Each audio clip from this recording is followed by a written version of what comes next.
தஞ்சை மாவட்டம் கதிராமங்கலத்தில் ஓஎன்ஜிசி பணிகளுக்கு எதிர்ப்பு தெரிவித்து பொதுமக்கள் போராட்டத்தில் ஈடுபட்டனர். காவிரி உரிமை மீட்புக் குழுவினர் சார்பில் நடைபெற்ற போராட்டத்தில் நூற்றுக்கணக்கான மக்கள் கலந்து கொண்டனர்.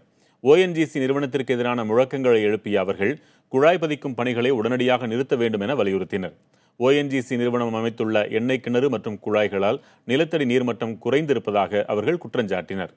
இது தொடர்பாக உரிய நடவடிக்கை எடுக்கப்பட வேண்டும் எனவும் போராட்டக் குழுவினர் வலியுறுத்தினர். நிலத்தடி நீர் கீழே இறங்கிவிட்டது. 20 அடியில் இருந்தது 60 அடிக்கு போய்விட்டது. அவர்கள் பெரும்பாலும் அடி பம்பின் மூலம் தான் தண்ணீர் குடித்து வந்தார்கள். அவர்களால் ஆழ்துளை கிணறு இறக்கும் அளவுக்கு அவரிடம் வசதி இல்லை. இன்றைக்கு நிலத்தடி நீர் 60 அடிக்கு சென்றதால் அந்த அடிகுழாய்கள் எதுவுமே இயங்கவில்லை. இந்த தண்ணி குடிச்சு நாங்க உசுறு வாழ்றதா? இந்த தண்ணியால எங்களுக்கு எல்லாருமே சனங்கள் அழிவு, விவசாய அழிவு, வாழை மற்ற விவசாயம் எல்லாத்துமே அழிவு.